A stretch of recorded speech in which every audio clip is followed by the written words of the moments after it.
My name is Caleb Morgan, and I used to think love was about patience. That if you waited long enough, forgave hard enough, and held on tight enough, the person you loved would eventually realize your worth. But I was wrong. Because sometimes, love is just another excuse people use to manipulate your kindness. She, Emily Harper, was the kind of woman who could wreck you with a smile. The kind of woman who knew she had you wrapped around her finger and tugged just enough to keep you desperate, never fulfilled. For 2 years, I was her emotional crutch, her rebound, her safe zone. And I told myself it was love. Until one rainy Thursday evening, everything changed. We had dinner plans, nothing fancy. Just takeout and a movie at my place, like we always did on Thursdays. But at 7:12 p.m., I got a text. "Hey, I'll be a bit late. Just catching up with an old friend," smiley face. I didn't need to ask who. I already knew. It was him again. Jason Rivers. The ex who had cheated, ghosted her, and then suddenly reappeared when Emily got promoted and started looking like she had her life together. The same guy she swore she'd never talk to again. As I stared at her message, something inside me just snapped. Not in rage. Not in sorrow. Just clarity. An hour later, when my mother called to remind me about the arranged marriage proposal I'd been dodging for months, I didn't hesitate. "Set it up," I told her, voice calm. "Let's meet the girl." And just like that, everything I'd been holding onto for 2 years began to unravel. I met Emily Harper on a summer night thick with music and starlight.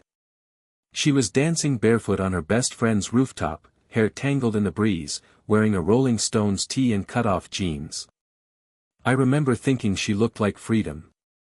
I was a corporate finance intern back then, buttoned up, quiet, overworked. She was everything I wasn't. Wild. Warm. Effortless. We were introduced by mutual friends, and to my surprise, she actually laughed at my jokes. We talked about old records, favorite books, and the kind of pizza toppings we hated.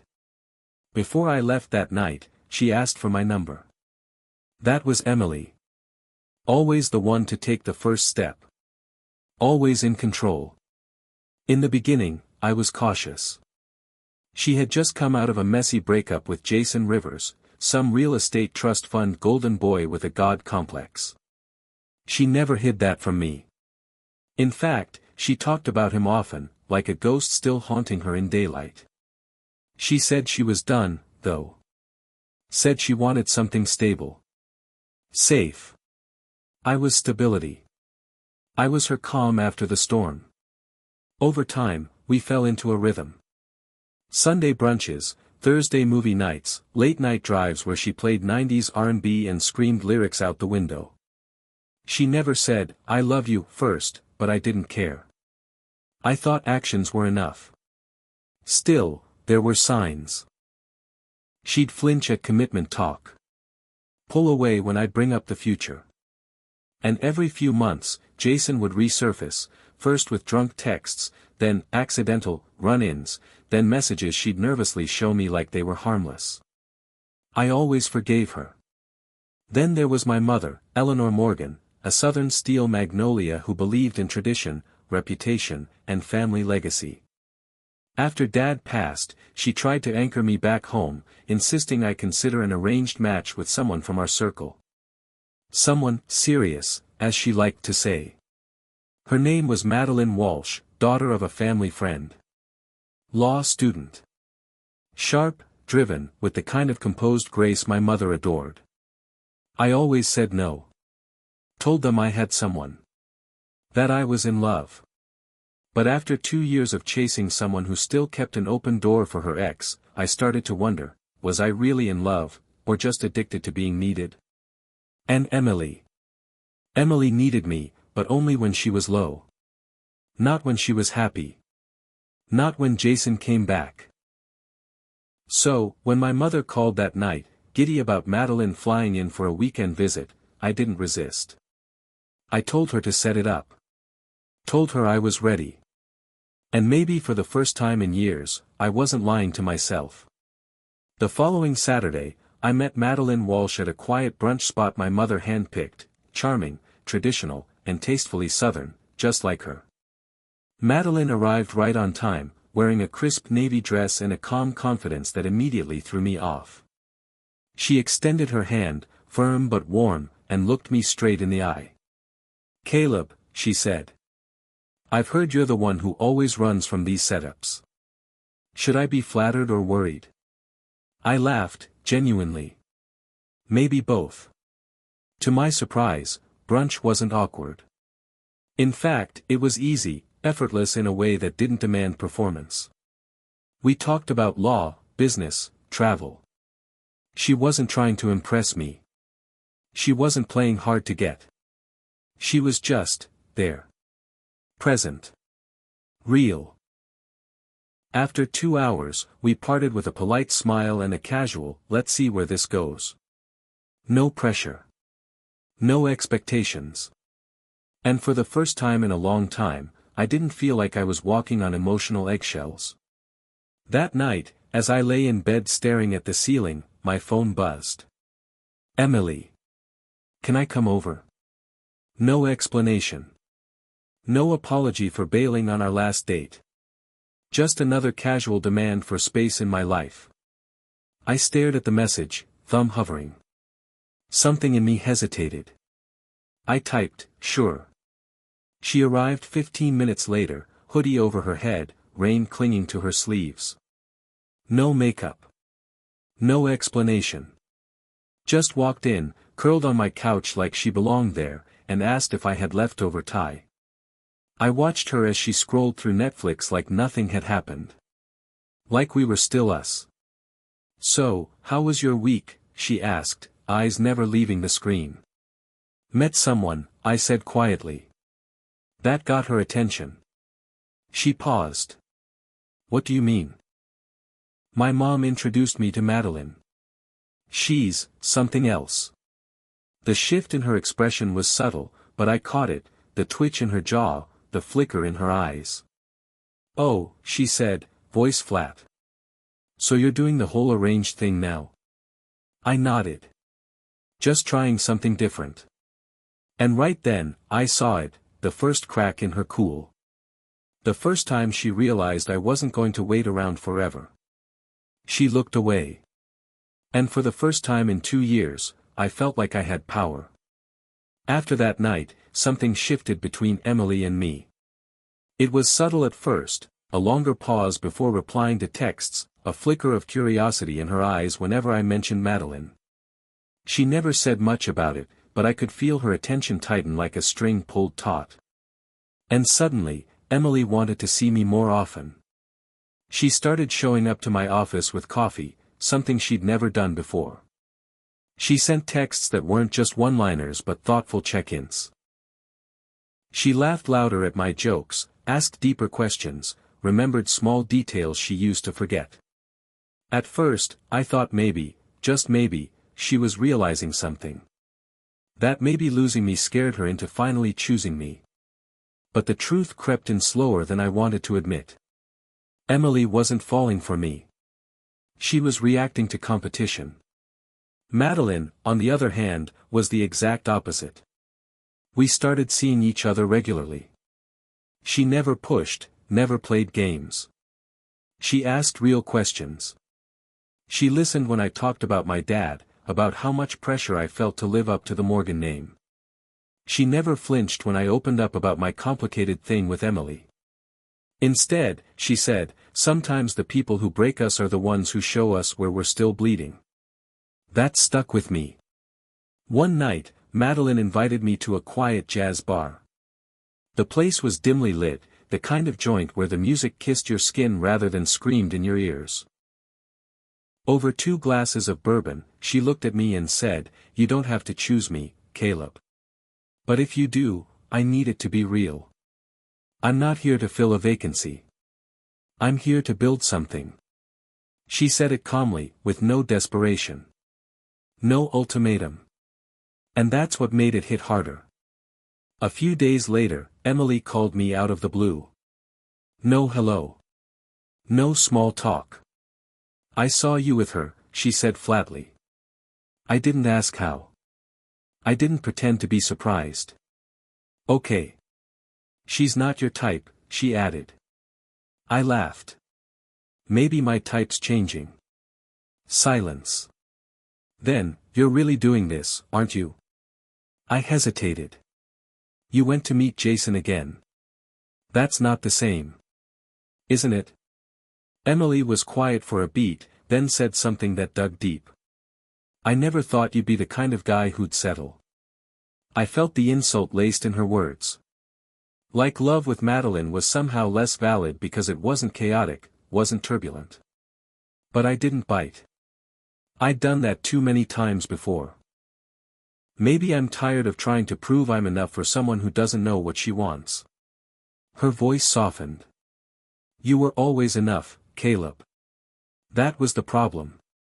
I didn't know what she meant by that, and I didn't ask. The next few weeks were a quiet war. Emily began inserting herself back into my life with calculated precision.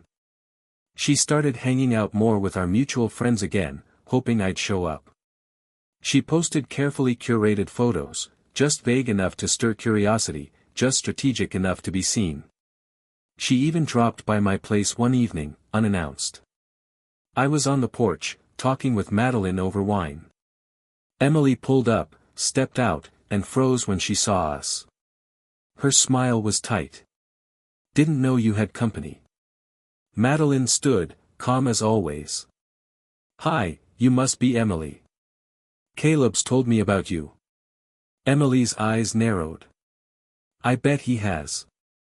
I braced for something cold, but Madeline didn't flinch. Emily turned to me. I just came to drop off your hoodie. The one she'd borrowed months ago and never returned. Of course. She handed it over, but her eyes stayed locked on mine. You look happy. I nodded. I am.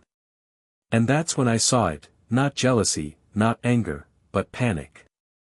Quiet, simmering panic behind her mascara-laced eyes. For the first time, she wasn't in control. And for the first time, I didn't want her to be. A week later, I ran into Jason Rivers. Total accident. I was grabbing coffee before work when I saw him at the counter, same smug grin, same overconfident posture, like the world owed him applause just for showing up. We locked eyes for a second, and I was about to turn away when he walked over. You're Caleb, right? He asked, like we were old friends. I nodded, jaw tight. Jason. He smirked. So you're the guy Emily's been using to get over me. There it was. I didn't respond. Just stared at him, daring him to say more. She's good at that, he continued. Keeping someone warm while she figures out if I'm still worth her time. You're, what, guy number 3? I wanted to punch him. Hard. But instead, I asked, so, you two back together now? He gave a lazy shrug. Nah. She just wanted to talk. Cry a little. Reminisce. She always does when she's scared of losing someone. I didn't want to believe him. But I knew. Deep down, I knew. This wasn't about Jason or even Madeline. It was about a truth I hadn't let myself face. Emily never loved me.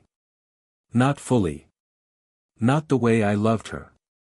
She loved that I was safe, steady, predictable. But she also resented it. And every time I got too close, she'd run, either to Jason, or into some emotional gray zone where I couldn't reach her. I walked out of that cafe with a bitter taste in my mouth. Not because Jason had said something cruel. But because he hadn't lied. And in that moment, my heart didn't just break, it cleared. I finally saw her for who she was. And me for who I was when I was with her. After my encounter with Jason, I didn't tell Emily what he said. I didn't need to. I had no interest in another round of emotional ping-pong. The game was over. I just hadn't accepted the final score. Instead, I poured my energy into Madeline. We took weekend trips, nothing extravagant, just simple places, coastal cabins, quiet vineyards, small towns where no one knew our names. With her, silence wasn't heavy. We could sit for hours, just existing, and it felt like peace. That was new for me, loving without performing. One night, we were watching a storm roll in over the lake. I was holding her hand, absent-mindedly tracing circles along her palm when she said, "You're still in the middle of something, aren't you?" I looked at her, startled.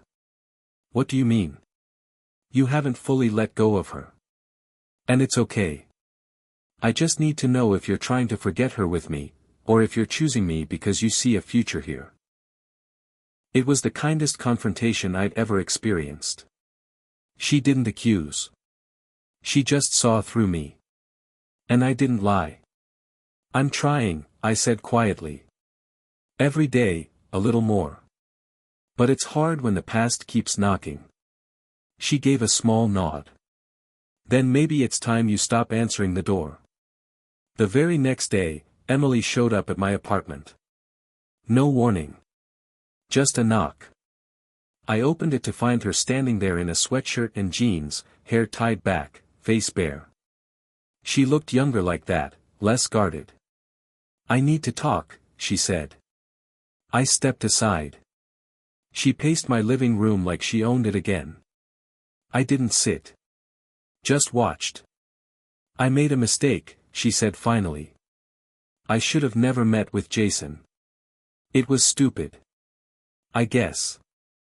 I was scared of how real things were getting with you.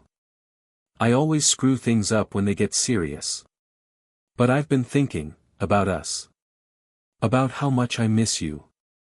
My silence hung heavy in the room. She stepped closer. "Do you miss me?" I searched her eyes. They looked sincere. But I couldn't tell if it was truth or just fear of being replaced. "I did," I said. "But the version of you I missed. I don't think she ever really existed." She flinched like I'd slapped her. "That's not fair. Neither was stringing me along while you figured out if your ex still had a piece of your heart." She looked away, blinking fast. I was confused. "No," I cut in. "You were comfortable. I was your fallback plan. Your safe space. You didn't want to choose me. You just didn't want to see me happy with someone else." Her lip trembled slightly. "So, this is it. You're choosing her." I didn't answer immediately. Instead, I asked, "When you saw me with her on the porch, what did you feel?" She swallowed. "Jealousy. Panic." I nodded. "Not love." That broke her. She dropped onto the couch, hands in her hair. "I always thought you'd wait," she whispered. And there it was. She never thought I'd leave. Never thought I'd stop chasing. Because for 2 years, I hadn't. But Madeline showed me what mutual respect looked like. What stability with depth could feel like. She didn't make me prove my worth. She just saw it. And I was done begging to be seen. That night, I finally blocked Emily's number. Not out of anger. Out of necessity. Over the next few weeks, life with Madeline deepened. We started discussing real things, future homes, combining finances, family traditions. My mother, thrilled, offered us the lake house as a potential wedding venue. I could see the pieces falling into place. Then came the letter. It arrived in an unmarked envelope, no return address. Inside was a single sheet of paper. "I never wanted to hurt you. But maybe I never knew how to love you right. I think a part of me will always wonder what we could have been if I wasn't so broken. I hope she gives you everything I couldn't. E. No threats. No manipulation. Just words soaked in regret. And yet, I didn't cry. I didn't ache. I didn't feel some grand release. I just folded the paper and tucked it away in a drawer I never opened again. Madeline and I got engaged 2 months later. It wasn't some over-the-top proposal. Just the two of us, barefoot in the kitchen, laughing about something stupid. When I asked, "Want to keep doing life with me?" she said yes without hesitation. Our engagement party was modest, close friends, family, good wine. As I stood beside Madeline, holding her hand, I noticed a familiar figure outside the venue. Emily. She stood across the street, half in shadow, watching quietly. She didn't wave.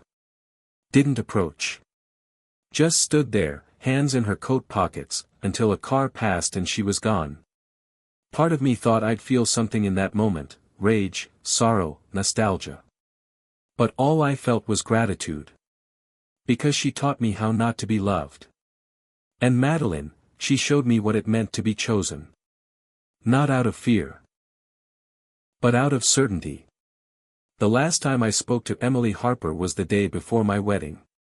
It wasn't planned. Madeline and I had arrived at the venue early, a charming vineyard tucked into the hills of Sonoma, all soft lights and wildflowers. Our families were inside, finalizing details. I had stepped out to breathe, clear my head before the rehearsal dinner. And that's when I saw her. She was sitting on a bench just beyond the gardens, dressed in all black, like she belonged to a different season. For a moment, I thought about walking away. Pretending I didn't see her. But that wasn't me anymore. So I walked over. Emily. She turned slowly, almost like she'd expected me. "Didn't think you'd say anything," she said, eyes tired. "Figured you'd pretend I wasn't here." "I considered it," I admitted. She gave a small smile. "Still honest. You were always honest." "I tried to be," I said, sitting at the far end of the bench. "Even when it hurt." She nodded, silent for a while. The air between us was different now, calmer, emptier. Not heavy with unsaid things, but light with acceptance.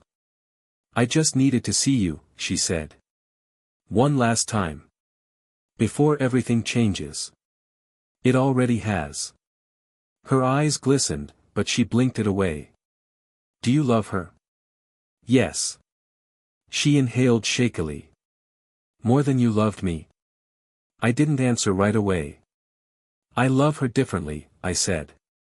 "With her, I don't feel like I'm constantly chasing something just out of reach. I feel seen. Respected. I don't have to prove anything."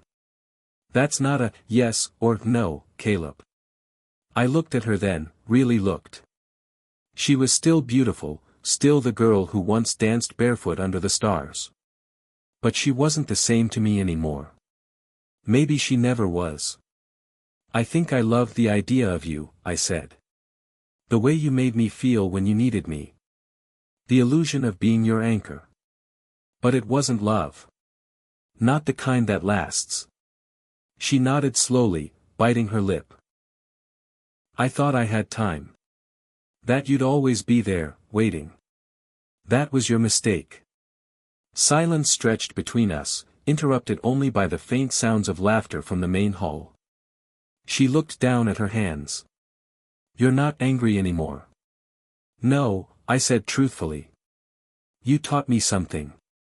That waiting for someone to choose you, really choose you, is a slow way to bleed." She chuckled, bitterly. "I guess I was the knife." I didn't deny it. She stood, brushing her dress down. "Congratulations, Caleb. Truly. I hope she gives you a life I never could." I stood too. "I hope you find peace, Emily. I mean that." She started to walk away, but paused and turned back. "You know what hurts the most? It's not that you're marrying her. It's that you never once looked back." I looked her in the eyes, steady and sure. Because I was finally walking towards something real. That was the last thing I ever said to her. She nodded, once. And then she was gone. Vanishing into the vineyard shadows like a memory finally set free. I stayed there for a while, letting the moment settle, before walking back inside. Madeline saw me and smiled, wide, honest, and bright. The kind of smile that doesn't ask for anything, just gives. I smiled back. And this time, it didn't feel like pretending. The ceremony was simple, just how we wanted it. No over-the-top gestures, no forced traditions. Just vows spoken with clarity, witnessed by people who had stood beside us in our quiet, messy becoming. When Madeline walked down the aisle, sunlight caught the edges of her dress like fire kissing water. Her eyes met mine, and suddenly, all the years of uncertainty, chasing, compromising, and trying to be enough for someone who never truly chose me, they all melted away. In her, I saw peace. And in myself, for the first time, I saw a man who had learned how to choose peace over pain.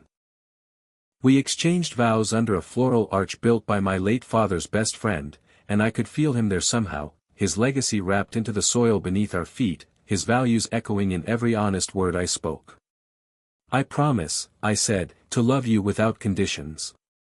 To be steady, even when life isn't. To never make you doubt your place in my heart. Madeline didn't cry. She smiled, one of those knowing, soul-deep smiles, and whispered, "Me too." That night, as we slow-danced under the soft hum of string lights, I thought about the version of me that used to beg for crumbs of affection. I remembered the boy who mistook emotional chaos for passion. Who saw heartbreak as proof of something meaningful. And I grieved for him. Not out of sorrow, but out of understanding. He had to exist so I could become this man. The day after our wedding, I found the letter Emily wrote, still tucked in that drawer. I read it one last time. Her words heavy with regret, and maybe love too, in the only form she knew how to give it. But I didn't cry. I didn't even sigh. I folded the paper and, without ceremony, tossed it into the fireplace. Because the past is only worth revisiting if it teaches you something. And here's what it taught me. Love shouldn't be a battlefield. It shouldn't leave you exhausted and questioning your worth. It should be calm and solid and sometimes even boring, because real love is found in consistency, not chaos. Madeline taught me that. And maybe Emily, in her own way, did too. She showed me the cost of waiting for someone who never truly sees you. Madeline showed me the gift of being chosen by someone who does.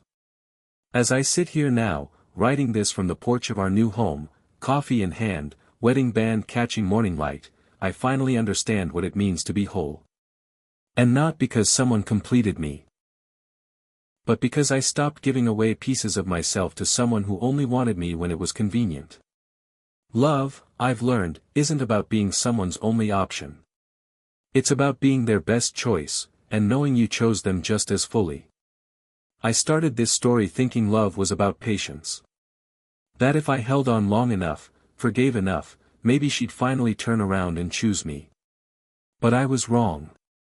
Love isn't about waiting at the edge of someone's indecision. It's about walking away when you finally realize you deserve more. The night Emily texted me, just meeting an old friend, used to haunt me. It was the moment everything unraveled. The moment I finally saw the truth I had been too afraid to accept. Now, I'm grateful for it. Because that moment didn't break me. It freed me. It pushed me into a choice I might never have made otherwise, to stop chasing someone who only ever offered half of herself, and instead open my heart to someone who showed up whole from the very beginning. Madeline was never flashy, never dramatic, never a storm I had to weather. She was the calm after it. And in that calm, I found something extraordinary, not a love that demanded constant sacrifice, but a love that returned everything I gave. Sometimes, the greatest closure you'll ever get is the life you build after the person who hurt you is gone. Not a confrontation. Not revenge. Just peace. Emily taught me how easy it is to confuse being needed with being loved. Madeline reminded me what it means to be chosen, and to choose back. If you're stuck in the kind of love that leaves you guessing, aching, proving, let go. There's something better waiting. I know. Because I found it. And I'll never go back.